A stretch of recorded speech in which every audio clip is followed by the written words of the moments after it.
नमस्कार, मी रत्नमाला. स्वागत आहे तुमचे माझ्या मी रत्नमाला या यूट्यूब चॅनलमध्ये.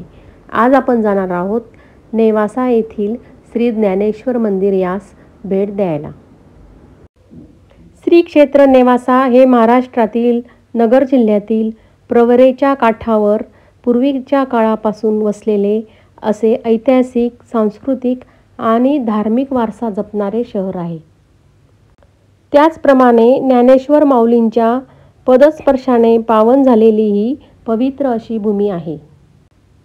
औरंगाबादपासून 55 तर देवगडपासून 11 किलोमीटर अंतरावर हे ज्ञानेश्वर मंदिर आहे. या मंदिराला ज्ञानेश्वर पैसखांब मंदिर असे सुद्धा म्हटले जाते. चला तर मग आता आपण या मंदिराचे दर्शन घेऊया.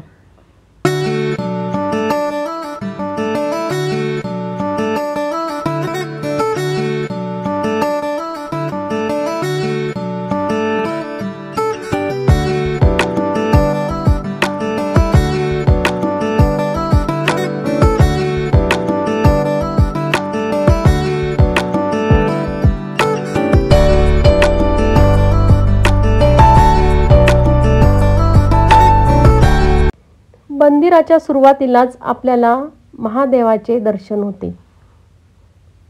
काळ्या पाषाणाचा नंदी व काळ्या पाषाणाचा महादेव बघून मन अगदी प्रसन्न होऊन जाते. बाजूलाच असणाऱ्या महादेवाचे दर्शन घेऊन आम्ही मंदिरात प्रवेश केला.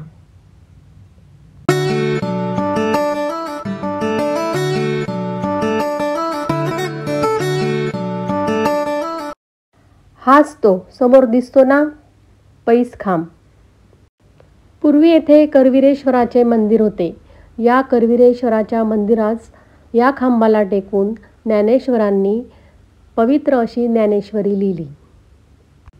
खांबाभोवती मंदिर असणारे हे जगातील एकमेव असे मंदिर आहे. आम्ही श्री पैसखांबाचे दर्शन घेतले. याच पवित्र खांबाला टेकून श्री ज्ञानेश्वरांनी ज्ञानेश्वरी, अमृतानुभव, हरिपाठ इत्यादी मौलिक ग्रंथाची निर्मिती सुद्धा केली आहे.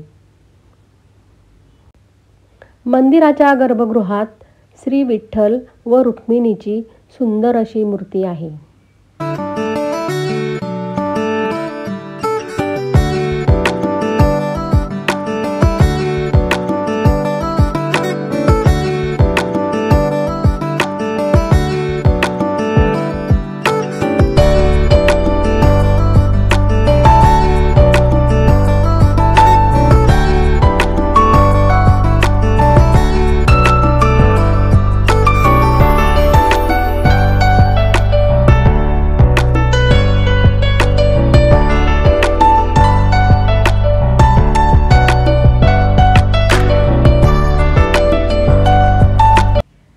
मंदिराच्या शेजारीच श्री दत्ताचे सुद्धा मंदिर आहे.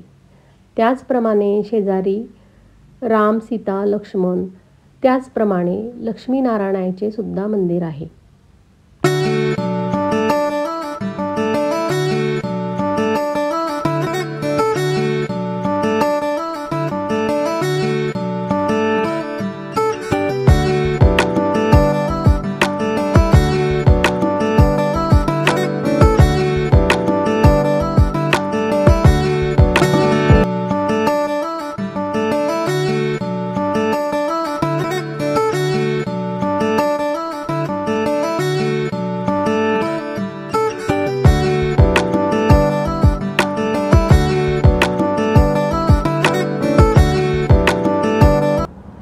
हे समोर दिसते आहे ते आहे हरिभक्त पारायण श्री बन्सी महाराज तांबे यांची समाधी मंदिर.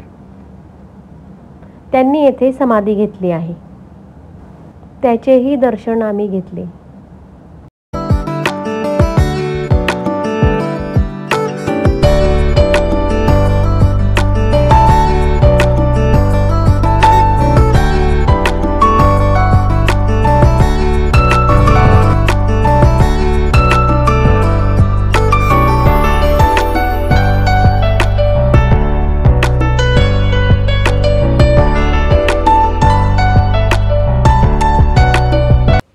मंदिराच्या अगदी मागच्याच बाजूला संत ज्ञानेश्वर उद्यान आहे. आम्ही ते उद्यान पाहण्यास गेलो.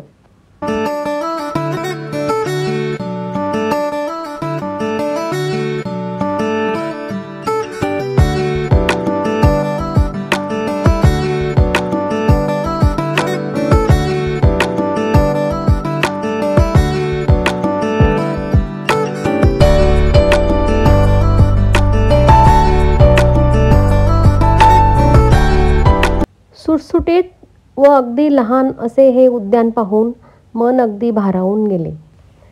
या उद्यानात वेगवेगळ्या प्रकारची झाडे, फुलझाडे, त्याचप्रमाणे फळझाडे सुद्धा होती.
हा समोर दिसतो आहे तो आहे श्री संत एकनाथ महाराज व श्री संत ज्ञानेश्वर महाराजांचा पुतळा.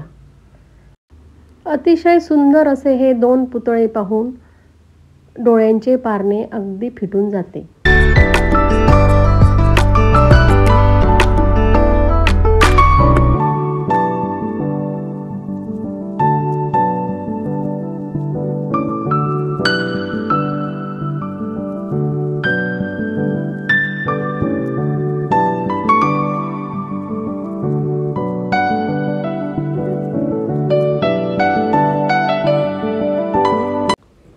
ज्ञानेश्वर उद्यानात थोडा वेळ विसावा घेऊन आम्ही पुढच्या प्रवासास निघालो. कसे वाटले तुम्हाला हे ज्ञानेश्वरांचे पैसखांब मंदिर? कमेंट करा. माझा हा व्हिडिओ तुम्हाला आवडला असेल तर माझे चॅनल लाईक करा, शेअर करा आणि सबस्क्राईब करा. धन्यवाद.